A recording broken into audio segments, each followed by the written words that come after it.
I'll just do a quick intro.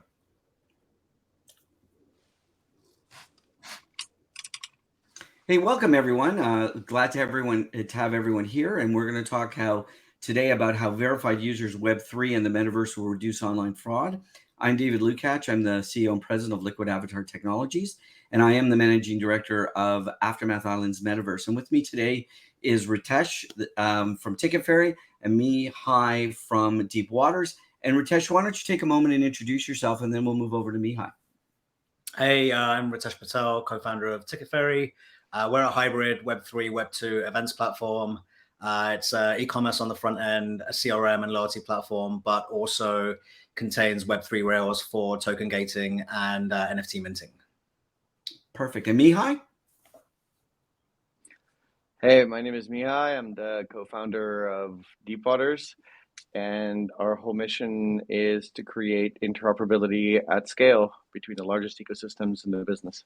So we're a hybrid CeFi DeFi exchange that's coming out this year, and I look forward to this panel as well. Thank you very much for inviting me, gentlemen.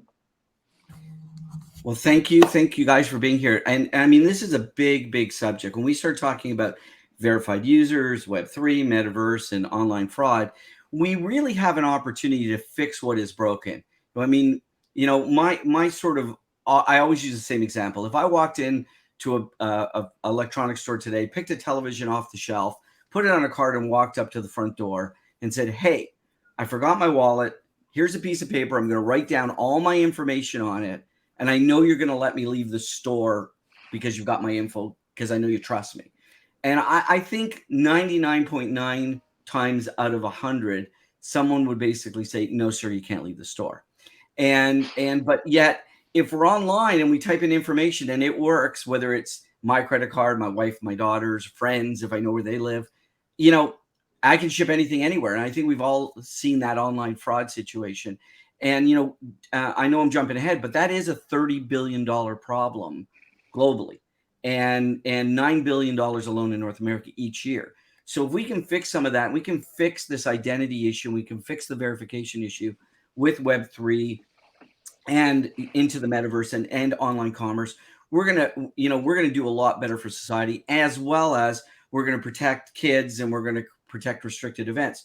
So, you know, when we start talking about, you know, verification and KYC, know your customer, and all that type of stuff to provide assurance to all members, what does it mean, Ritesh? What does it mean to your business? Because I know that you do a lot of events and you do a lot of online ticketing as well. So what does verification mean to you when it comes to identity and the internet? So there's two facets of this for us. One is that a fake event doesn't get listed in the first place, and that happens to be a problem on many events platforms. So we require ID uploads and like proof of person is what it's called, where you have to hold the same ID that you've uploaded a picture of from a, you know, with a live camera feed, and that then matches the two, checks that they both are the same person. There's a part human, part computer vision, part of verification. You know, it reads the various elements of the ID, makes sure that they're the right format, and does as many checks as possible to work out that that's a real person. And so that's initially to protect consumers from buying fake tickets. And, you know, listing something that you don't technically own as an event. And then once that event's live, we have a lot of clients that sell very expensive products. It could be a table reservation that has a $10,000 online payment. And certainly in like some markets, it's very common for people to use stolen cards to buy those. And not only do you lose that $10,000, but the venue might be giving you $10,000 worth of food and drinks, and they've also lost the product, right? So they lose twice. So we go through a workflow where when someone is making a booking like that, the charge gets held initially. So we check that there's enough money in the account or on the card. Then they get taken through an ID verification process using the same system that we put the event organizers through, but this time this is actually the consumer, the end buyer. And until that passes, we don't capture the payment and confirm the reservation. So that's really important to prevent against stolen cards and make sure that you have at least some sort of recourse if you are using a stolen card, that you're the person that actually did it. Right. So you have a verification process. I'm going to come back to that in a moment because I think there's a lot to talk about, to unpack there. But I'm going to ask Mihai, to start in your business. How does verification fit into your business currently? Or Oh yeah. I know it does, but I had to give you a question. So Mihai, tell us how verification fits into your business. So I think there's, we're a little bit further down the rabbit hole in terms of the rails than some of you guys, because we're trying to create a cross-chain exchange that allows somebody to migrate from Metaverse on Avax to Decentraland using native tokens in as safe steps as possible. And I wanted to talk a little bit about your earlier point of fraud, because to the point of the intention of KYC AML, money laundering has been a part of financial activities for a long time.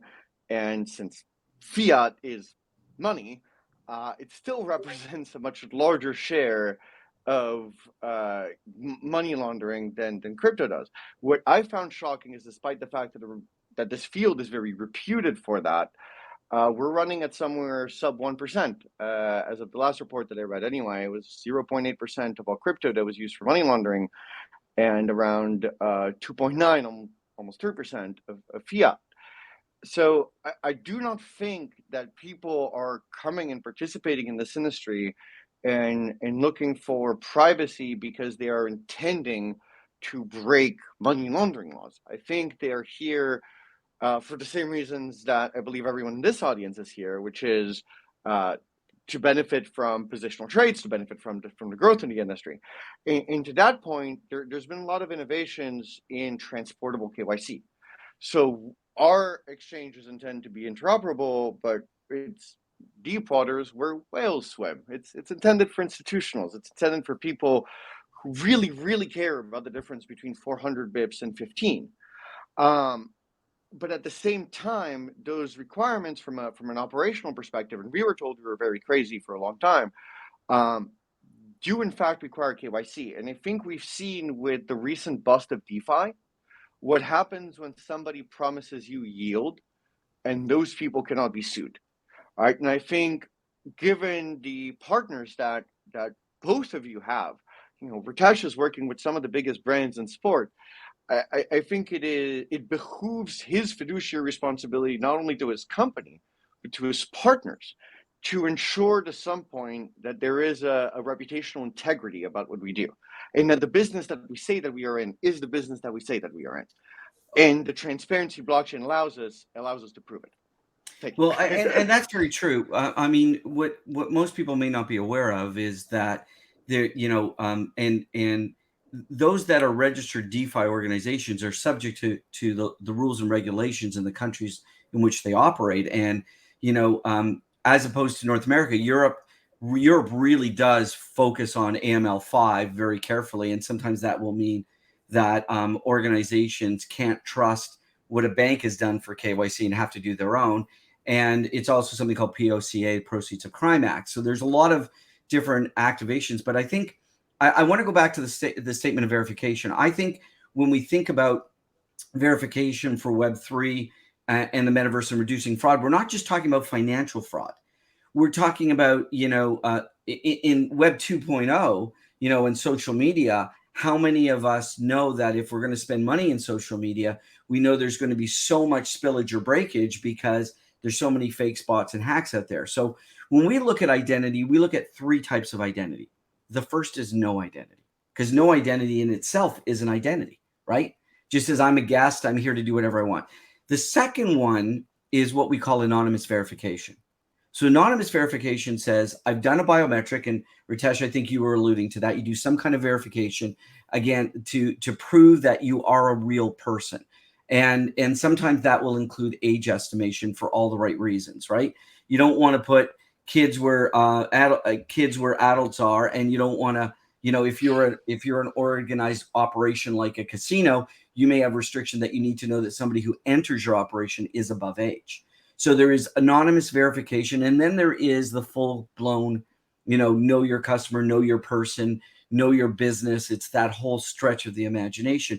But a question that always comes up is, how do you think Web3 and the metaverse can create a more private, secure, and safe ecosystem, not only for payments, because that was the start of that question, but for, groups in general? How do you think that by adding one or more types of identity that we can make these platforms more secure? And Mihai, I'll go to you first. So I don't need to know who you are. I need to know that someone knows who you are, right? So that's what portable KYC means. So this is what MetaMask Institutional most prominently is working on. But the idea is that someone somewhere has a Thomson Reuters type backend that has done the KYC, and then I know you are Spider-Man 1125. I don't need to know who you specifically are. I am just responsible to be holding a piece of the chain. And I think particularly for metaverses, that's going to be incredibly relevant. Well, I'm going to say, and just because of our background in digital identity, and Gartner recognized Liquid Avatar last November as one of the 16 Oh, main yeah. companies in the report. And I will say that if you're dealing with FinCEN or FinTrack in North America, or the FCA, the individual organization that manages funds is somewhat in some regions required to actually know who you are by Yes. by so you can't know me and I know Yes. Ritesh, therefore Ritesh. You're actually responsible for holding that information. So KYC is still front and center when it comes to financial organizers. But Ritesh, in your business, which is much more fluid, and again, I understand, and I think Mihai would agree as well. We understand that the requirement to make sure people are real is really important. It may not be you may not be a financial fiduciary, but you have that reasoning. How do you think Web3 and changes that are coming with the metaverse are going to help make things more private and valuable in a payment and a social ecosystem? I think the biggest problem is that, let's say in my industry, where we specialize in putting people into a room physically or a field physically or something like that. The organizer of the event doesn't want those people to be private. They want to know as much as possible about those people so that they can use that for future planning. They can use it to reward the right people. They can find the ones that are the most engaged and passionate. And it's a downside to have privacy in that room.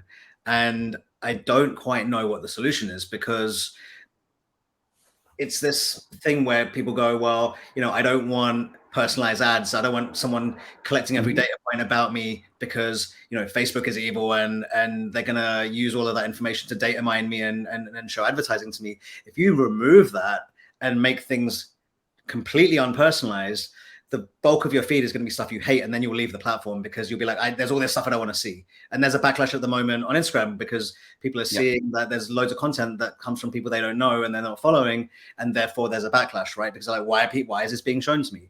And so I know this is a pro Web3 panel, but in a lot of ways, like, it's actually not a good thing. Well, and I'm going to bring up a point which makes good sense. Part of it isn't just Web 3.0 or 3. It's got to do with the California Consumer Protection Act, right? The CCPA, which is effectively GDPR, the General Data Protection Regulation, on steroids, right? So that really, the effect of that was iOS 14. And then, Facebook is now, if you're in the healthcare industry and you want to market on a healthcare basis, it's impossible to do that through Facebook or Instagram. So you're 100% correct. Where we see that happening is I own my own data. That's sort of the premise of where everything is going. And if you want that data, what are you going to give me in return? So it might be that you give me an NFT to market to me. You might give me some kind of bonus to market to me.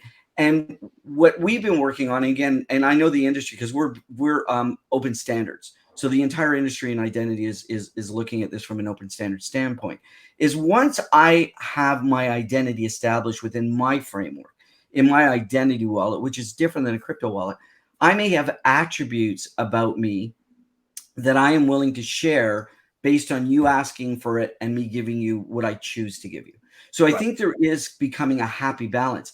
But I think consumers are becoming aware that if you want my information, what are you going to do for me?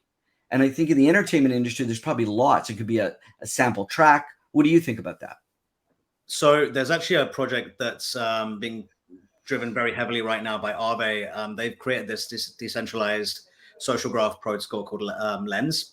And the idea here is that you build your follower graph and your content on in a decentralized way on, I think that Aave is using Polygon as a chain for Lens. And then, for example, you could have something that is professional like LinkedIn, something that's personal like Facebook, and a hybrid like Twitter or something like that. And you don't want to have to, and then there's TikTok where you've got, something completely different. And a lot of people don't want to have to rebuild their follow accounts and follow graphs from the ground up every time they decide to start posting content on a new platform. And they can just have the same group of people, but if those people log into a different website, then that content that you're posting to your graph is there for all of them to consume, even though they have only just logged into that particular website. So that's really good in a way. The downside of that is that you don't want the same audience for every single type of content that you post. Right. I don't want the same people on my LinkedIn follow account as I do on TikTok or Instagram or Facebook, right? Like, you want family to see one thing, colleagues to see another, professional contacts or potential clients to see another. And usually you go to great lengths to curate who sees what. And so that will be interesting to see like how that gets solved. But if that does get solved, then there's definitely a way to give you benefits for interacting with content through this decentralized graph. Well, I'm gonna comment there, and then I'm gonna move over to Mihai, because one of the challenges with putting social graphs and connecting them to chain items is that they actually don't comply necessarily with GDPR or CCPA. Why? Because there is something within in the rules that is something called the right to be forgotten.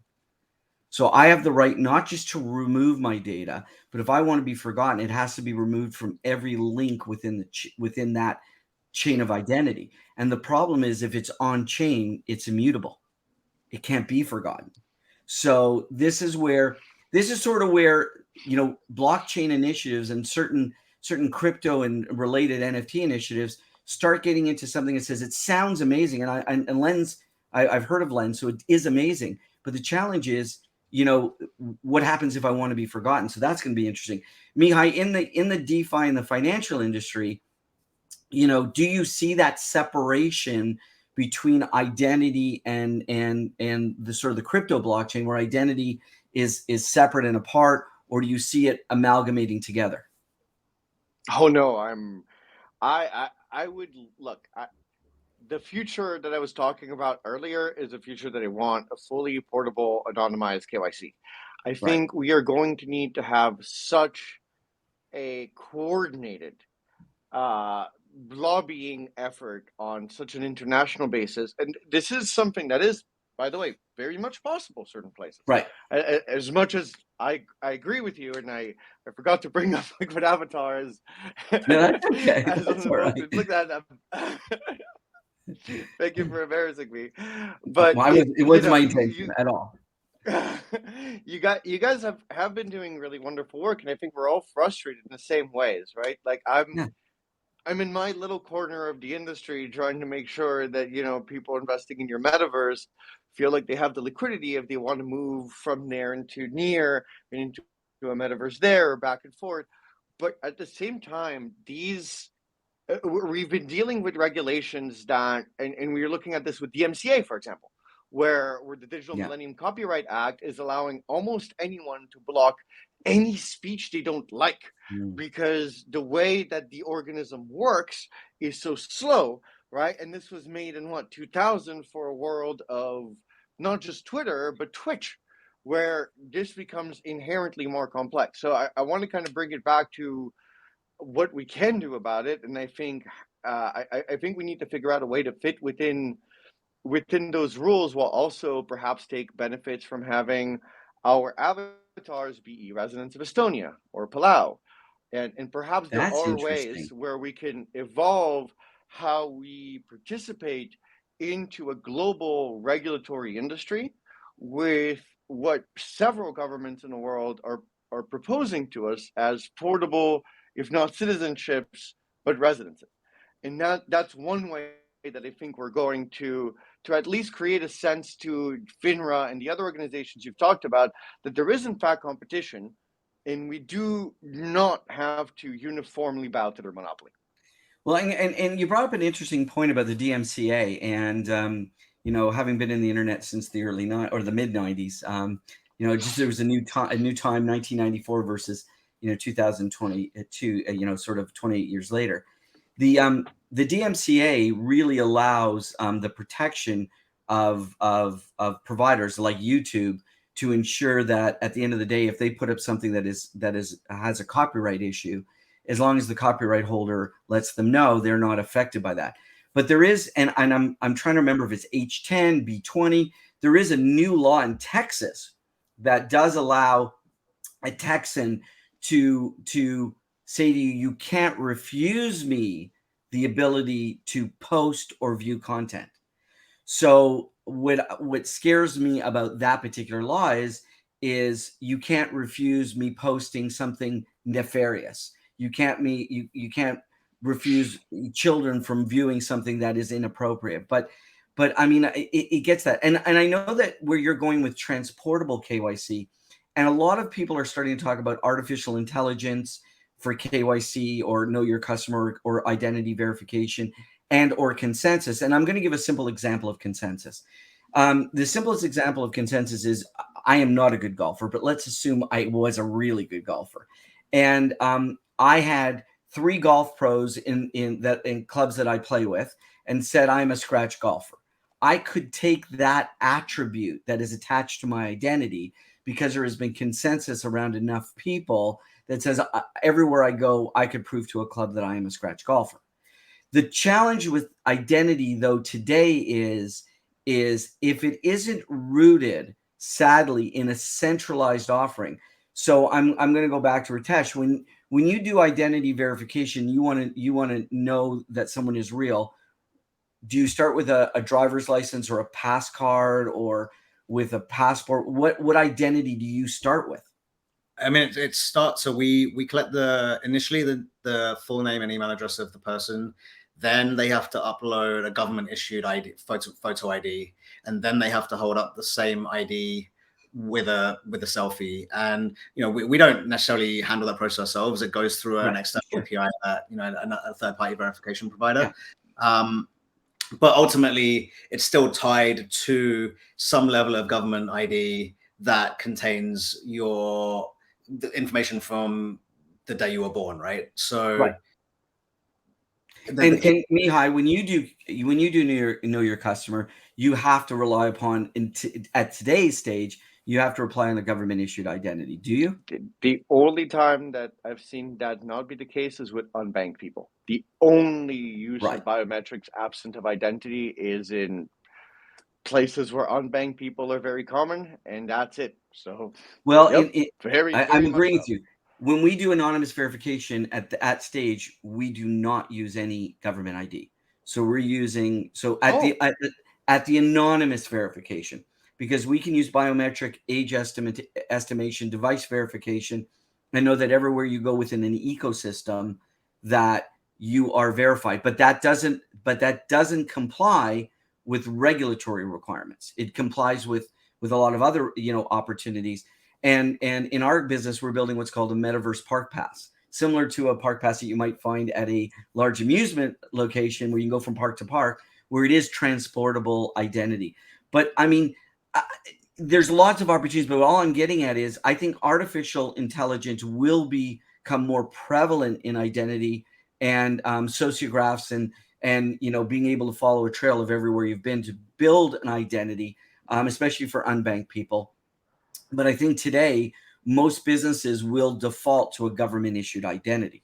And I think we'll see that change. But I want to talk about something that I think is really important to everyone when we talk about Metaverse, Web3, and that end of decentralization is how do you combine, and Ritesh is already probably doing this, how do you combine NFTs, so access NFTs, VIP NFTs, NFTs that represent tickets, and you've already talked about this. So what do you think the future is? You've said that transfer is tough, but what do you think the future is with access NFTs and identity? So right now, and actually for the last 10 months, we've had a product on the market where an event producer can insist that the people attending the event have to verify through the contents of their wallet that they hold an NFT in one or more collections that are pre-minted. So the first use case is an artist or a community says, okay, I want to give these benefits to my fans or people that have purchased the NFTs. I want to collect them together in a physical place. There's 10,000 people that potentially hold those NFTs, or 50,000. The venue holds 500. We just can't have everyone show up at once and just show their wallets, because there might be a stampede at the door of there being too many people. So we do a real-time verification. Someone signs with their wallet in a landing page set up by the event. There's a predefined whitelist that they've set up in advance. We pull the contents of the wallet.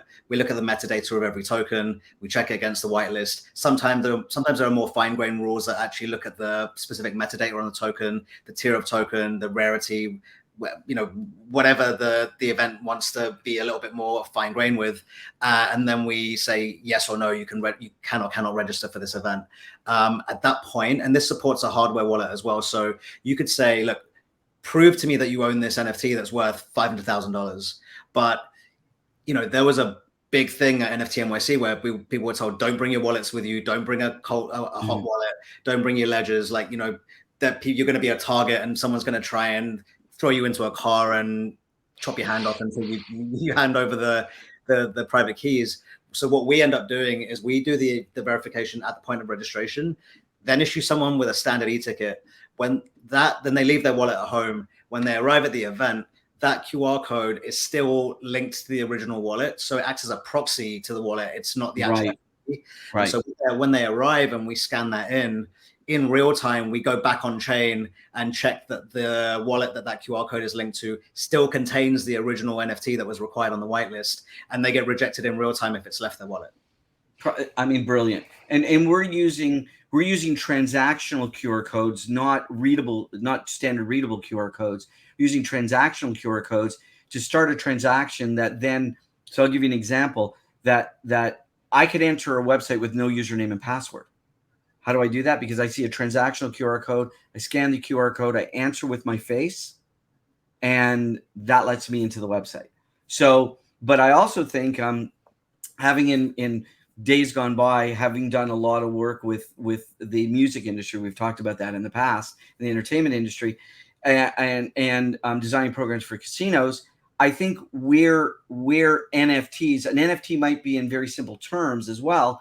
An NFT might be my membership access, which is transferable. So I have a VIP membership to go in somewhere, and I can transfer that from person to person. That is transferable, but I have to use identity to prove that I'm old enough to enter the club. So there could be that combination of events as well, where identity and access is separated to some extent. And Mihai, when it comes to not necessarily centralized exchanges, but decentralized exchanges where it's more peer-to-peer, you want to make sure that everyone's a real person, but you don't necessarily need to know that they are, who they say they are. You just need to know that there is someone that hasn't opened up 20 accounts with the same biometrics.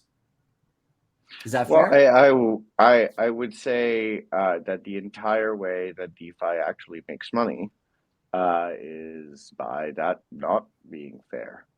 If you look at the entire ecosystem of MEVs, of just generally the mechanics of arbitrage, right? Never mind everything that's been happening in market making recently, where market makers included have somewhat lost their shirts. But there's a world of mechanisms of predation, and I think that decentralizing things too much in certain ways have made some flaws extremely obvious. So the reality is, if you centralize too much, you end up with a Celsius problem where it's not your Bitcoin, right? Because it's not your keys, right? And so what we're working on is somewhere in the middle, where you want to effectuate the transaction, you get it right away, but price discovery still needs to function in a centralized manner for the actual efficiency. And if you look at the music industry, for example, it's been extremely difficult to do NFTs that have any bearing on the rights to a song or a film that have any bearing on those rights, because as soon as you include a security, right, now you are trading a security. And so, yes, that the portability of that KYC, or even if it's not portable, even if it's not anonymous, the willingness of the population to engage in KYC activity, to be able to participate in a micro security, I think wasn't really there 5 years ago. But we're seeing from the fact that in this cycle, and I'm saying at the bottom of this cycle, real institutional investors are starting to look at this and saying, Bitcoin's at $23,000 at a low. You know what? This is serious. So 80% of institutionals are looking to get on board. And I think there's a difference between I'm contributing to Kickstarter because I want to have your product versus I'm contributing to your Indiegogo plus because I want a share of your film. And while there have been a lot of tokens that have been launched around that, none of them have been massively successful because they couldn't get the buy-in from the film and music industry, because the scalability of the legality of transferring securities has not been figured out. And you will not do this without KYC. Well, I think it's a rights issue too, right? And I know Ritesh is going to agree with me because we deal with some of the agencies that deal with rights. So I'm going to bring up something that might date me. It will date me. Does anyone remember something afterwards as well? Yeah. Does anyone remember WKRP in Cincinnati, the television show? Does anyone? Absolutely not. Okay, absolutely not. All right. So it was a show from the 80s that really was set in a radio station, and for I don't know, it was 15 or 20 years, it could not come to video or Blu-ray because they could not get the rights that they got for television duplicated for the rights for video. So all the music that they played on television. So this becomes the issue. So and when you do mechanical rights, like through the Harry Fox agency, for radio it's fine, but for video it's a different challenge. And then when you move into securities, come on, we're now opening up Pandora's box, because it's not only the security of where you're selling it from, but where you're selling it to, and then the transfer requirements to go with that. So there's a lot of issues. But Ritesh, I interrupted you. You had something you wanted to comment. I was going to say that when it comes to audiovisual content, there's two sides of this, where you can say, okay, I'm buying rights to participate in the financial upside of a project, whether it, in terms of how successful it is, and that's one side of it, which is is definitely a security.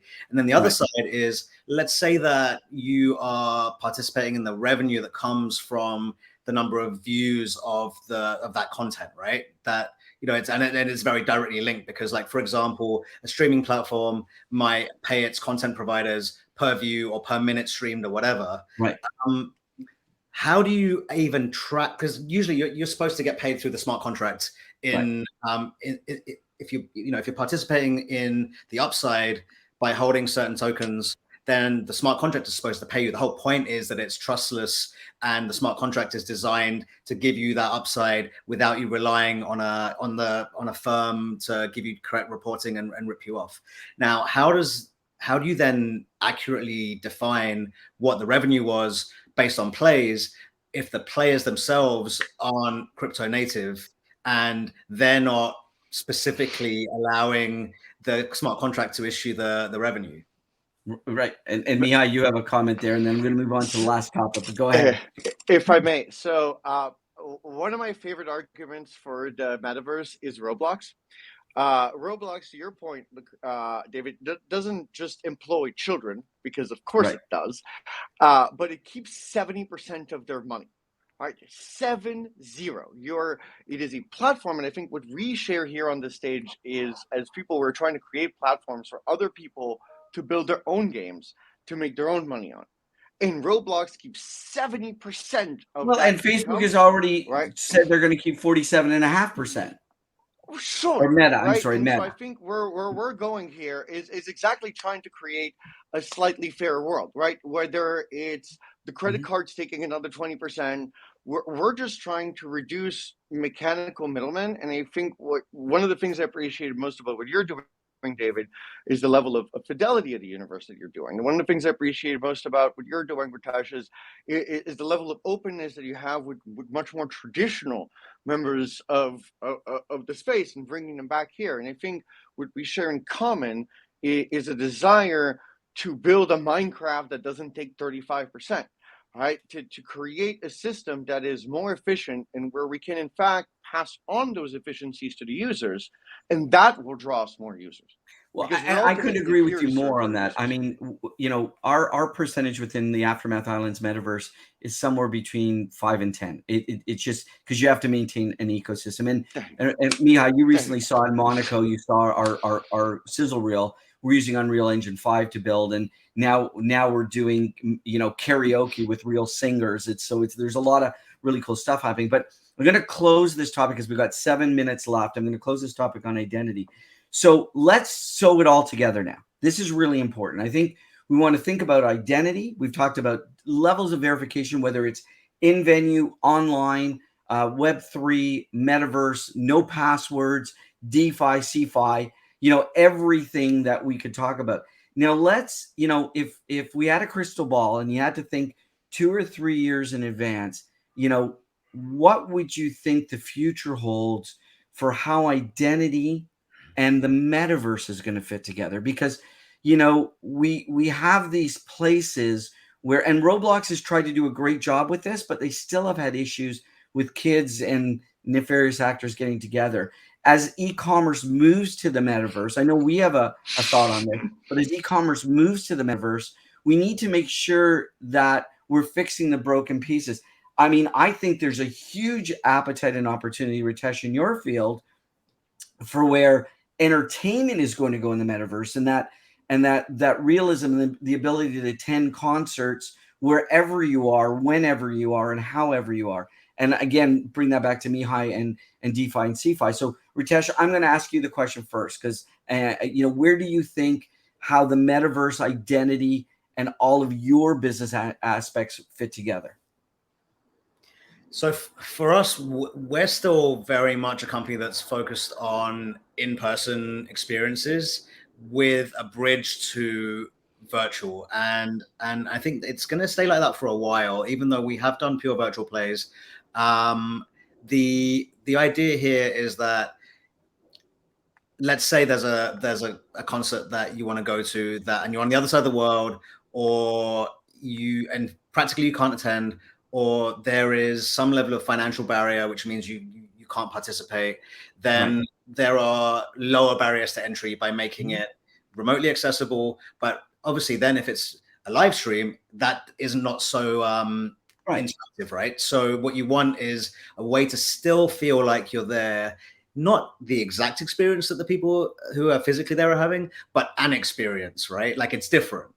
And it could be a completely different environment. It could be a venue that holds 100 times as many people. It could be that the actual event is 100,000 people in person, but the virtual one is 100 venues that are 100 people each, where it feels intimate, and you want an intimate experience with your favorite band, and you want to be right up close instead of 100 meters behind, right? Like there's different ways to harness the same content that's happening. Well, I will tell you, I'll interject for 1 minute. So I used to do a lot of work with the band Kiss. I helped them get a Guinness World Record and do a few things. They opened up a tour in I think it was Alexandria, Virginia. And what they did is they invited only military personnel. And if you showed up to that concert that evening, you got a special T-shirt that no one else ever got. And a Kiss T-shirt at that time was and still is a very collectible. So I think, to add to your situation, I would get the NFT if I attended a virtual concert that fit my avatar, that I only got it if I went there. That could be a differentiator, as opposed to, we can create these differentiators with NFTs for pennies instead of $5 or $10 a T-shirt. So I think that's apropos. And Mihai, if I switch this over to you and say, okay, so how's the metaverse going to fit in with DeFi and CeFi, and how is identity and all of this going to fit together? And you got 2 minutes to go. So value is liquidity. If you've got $400,000 worth of land in, your Meta Islands, your Meta Stadiums, wherever your famous monkeys, right? Like your problem in the bear market, and in fact, you've seen these with the very, very high value collections, is the price doesn't drop, but liquidity drops to zero. So Right. the guy who spent $1.5 million on his monkey can't sell it for $1.5 million or $2 million. He just doesn't sell it. And I think the bigger issue here that I think is going to really draw users in and feel safe on the mechanical basis is liquidity.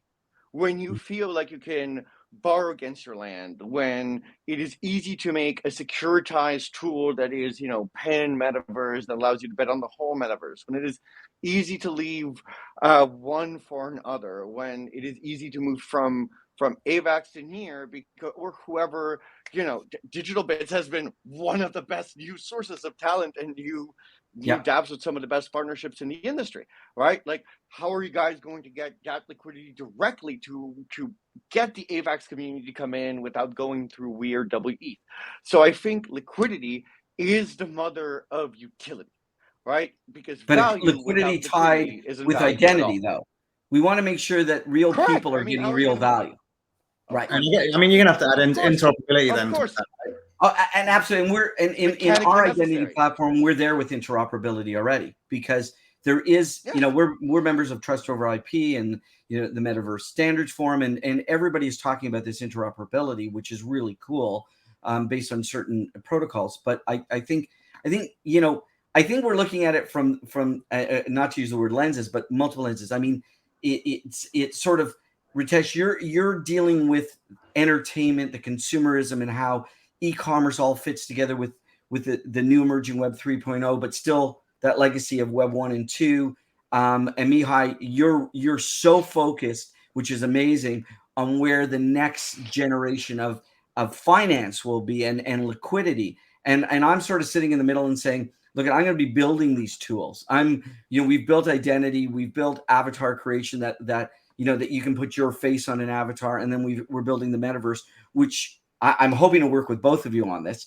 But I think this has been an amazing and fascinating conversation. And Ritesh and Mihai, I thank you so much for being here today. Really appreciate it. And I thank everyone for coming out, and have a great day. Thank you so much.